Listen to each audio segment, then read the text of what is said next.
태극기 애국 혁명 동지 여러분, 애국의 날 우리는 또 대한문에서 만났습니다. 지금 한일 관계가 최악으로 치닫고 있습니다. 일본판 무역 규제 쓰나미가 지금 몰려오고 있습니다. 제2의 IMF가 다가온다고 걱정하고 있습니다. 오늘 이 말씀 좀 드리겠습니다. 일본이 지난주에 세 종류의 화공약품 수출 규제를 발표했습니다. 수출 안 한다는 게 아니고 할 때 일본 정부가 검사를 해서 허가를 내주겠다. 세 가지 화공약품입니다. 별거 아닙니다. 금액도 얼마 안 돼요. 일본이 팔아먹는 가격이 한 5천억 원밖에 안 된답니다. 그런데 이거를 수입해 와서 우리가 만드는 품목이 문제입니다. 바로 여러분이 들고 계시는 휴대폰과 반도체 그 회로와 기판입니다. 이거를 사용해서 만드는 이 반도체 제품 수출 액수가 무려 170조가 됩니다. 일본이 세 종류 화공약품만 빼버리면은 대한민국 수출이 170조가 그냥 문제가 되는 겁니다. 이런 구체적인 쓰나미가 일본로부터 지금 다가왔습니다. 1965년에 박정희 대통령께서 한일협정을 맺고 한 이래 일본이 구체적으로 대한민국에 대해서 품목을 가지고 무역 규제를 한 게 처음이라고 합니다. 여기에 문제가 되는 화공약품이 하나가 있습니다. 이게 뭐냐면은 에칭가스라고 그러는데 저도 뭐 전문가가 아니니까 이거를 원소로는 불화수소라고 합니다. 근데 이게 극독물입니다. 이걸로 살인가스라는 독가스를 만들 수가 있고요. 그 다음에 이걸 가지고 반도체에 들어가는 우라늄, 원자탄 만드는 데 쓰이는 우라늄을 정제하는데 이 불화수소가 쓰입니다. 일본이 이번에 수출 규제 조치를 발표하면서 그렇게 하게 된 이유를 밝혔습니다.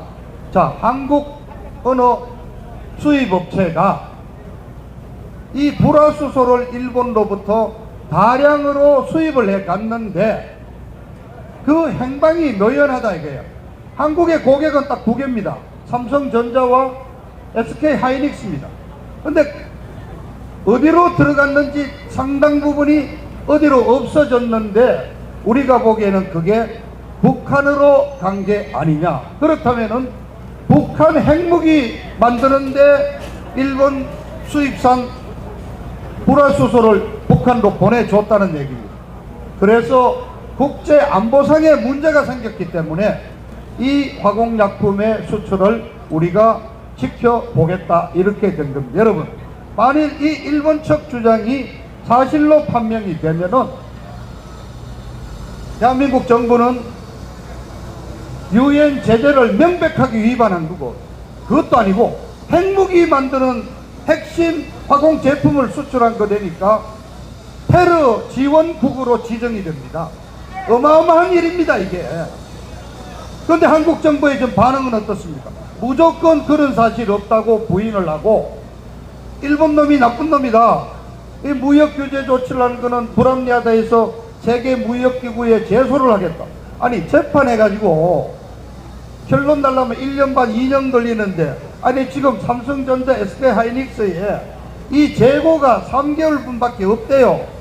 그래서 지금 일본이 계속 이걸 수출 안 해주면은 3개월 뒤에 대한민국 반도체 제작이 떨어져 가지고 수출이 막 그냥 폭락을 하게 돼 가지고 대한민국 경제가 어렵게 돼 있는데 무슨 WTO에 제소를 합니까? 또 수입선을 바꾸겠대요. 러시아산 불화수소를 갖고 와서 공급을 하겠다. 그런데 여러분, 이 불화수소를 만드는 나라가 제일 많이 만드는 게 중국이고 두 번째가 일본이고 러시아가 세 번째고 인도, 이렇게 네 나라가 만드는데 네 나라 걸 다 수입한답니다. 그런데 삼성전자, SK하이닉스가 90% 이상 일본 것만 쓴대. 왜 그러냐? 순도에 문제가 있는 겁니다. 예를 들어서 중국산이 99% 순도라 그런다면은 일본산은 99.999, 이거를 좀 유식한 말로 59, 구자가 5개는 들어가는 정도의 고순도 제품이 일본 거기 때문에 하는 수 없이 일본 거를 쓴다 이겁니다. 근데 러시아 산을 사온다? 그 테스트 해보고 그 다음에 그 라인에 이걸 집어넣어 가지고 되돌리도록 라인을 고치고 하는데 6개월 이상 걸린다는 겁니다. 그러니까 이 정부 지금 어떻게 합니까? 갑자기 지금 독립운동하자는 거 아닙니까? 일본 놈들한테 항일운동하자는 거 아닙니까? 일본산 제품 구매하고 뭐 어쩌고 그러는데 여러분 지금 이 어디 독립운동하던 일제강점기입니까? 여러분들 일본 불매운동 할 수 있습니까? 이 앞에 계시는 우리 유튜브 언론사한테 카메라 거의 대부분 일본산 캐논이죠. 대한민국이 원천 기술이 있습니까? 제작 장비, 삼성전자의 반도체 제작 장비의 국산화율은 20%밖에 안 됩니다. 나머지 80%가 일본 제작 기계입니다. 그런데 지난 70년간 일본이 우리에게 우호적으로 기술을 제공하고 제품을 제공하고 부품을 제공하고 그래서 지금 삼성전자와 SK하이닉스가 세계 반도체 1, 2위를 하고 있지 않습니까? 그런데 일본이 왜 갑자기 들고 나왔을까요? 여러분 일본이 어떤 나라인지 아시죠? 일본 사람 치밀하잖아요. 아주 냉철하죠. 계산적이죠. 기록을 남기는 일본 사람들이잖아요. 우리는 감성적으로 돼야 돼. 일본 놈 나쁜 놈, 일본 놈한테 반대하자. 일본이 들고 나온 근거가 있고 나름대로 증거가 있을 거 아니겠습니까? 애국 시민 여러분, 역사는 되풀이 됩니다. 22년 전 IMF를 여러분 기억하시죠? 97년 연말에 IMF가 와서 대한민국 완전히 거지가 돼버렸어요. 근데 IMF의 원인이 뭡니까? 그의 봄부터 일본 은행들이 한국에 빌려준 단기 외채를 회수하기 시작했습니다. 그 액수가 120억 달러입니다. 간단치 않습니다. 전체 우리가 IMF에 빌린 돈이 580억 달러인데 거기에 4분의 1이 넘는 26%를 일본이 빼가면서 다른 외국 기업이 빼가고 미국이 빼가면서 그냥 외환이 없어가지고 달러가 없어서 우리 대한민국이 거지가 됐던 겁니다. 그런데 여러분 그 이유 아시죠?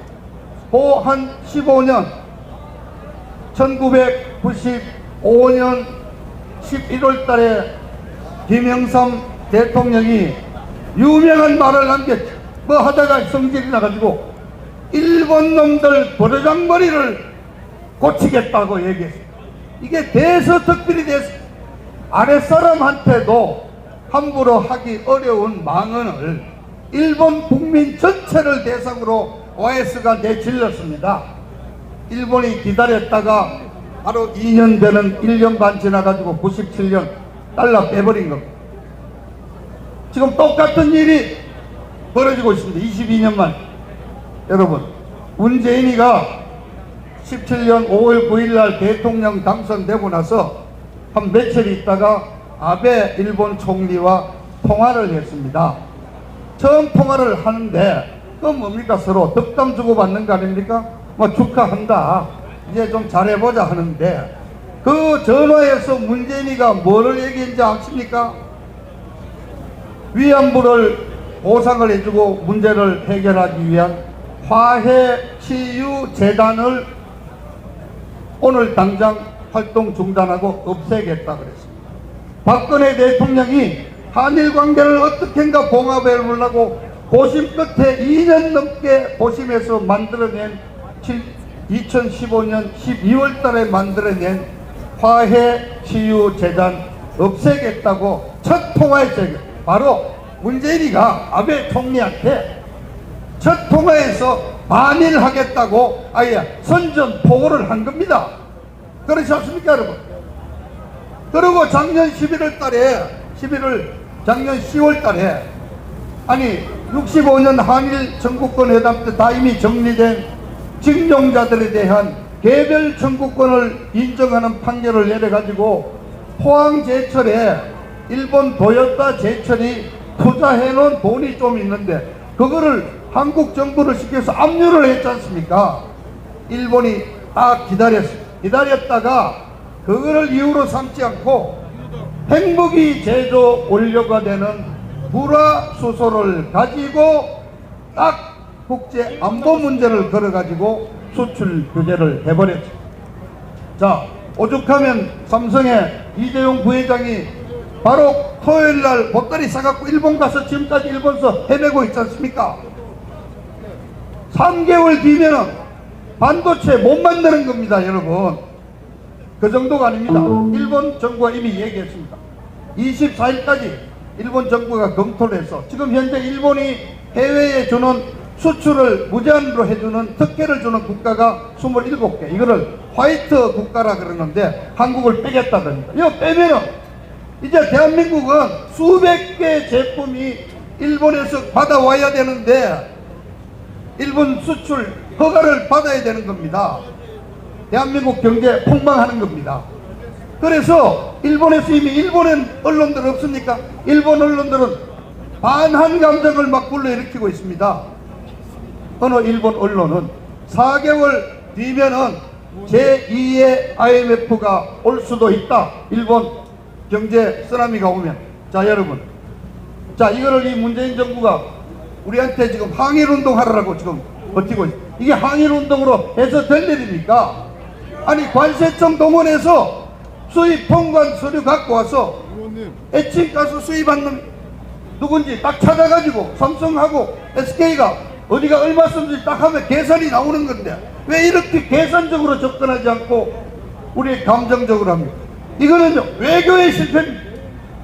이 문제의 정부의 실패입니다. 이 책임을 왜 대한민국 기업한테 세우고 우리 국민 보고 일본에게 맞서라고 하는 겁니까? 문재인이가 책임져야 합니다. 문재인이 그 한 놈의 반일 감정, 잘못된 종북 이념, 그것 때문에 대한민국이 좀 폭망하게 되어 있습니다. 경제가 망하면 대한민국 국민들 다 뛰어나올 것입니다. 어떻게 보면 문재인은 이제 망하는 길로 가고 있습니다. 그러나 여러분, 대한민국이 먼저 망하면 안 되지 않습니까? 나와야 합니다. 대한민국 경제 망하기 전에 문재인이 때려 잡아야 하는 것입니다. 감사합니다.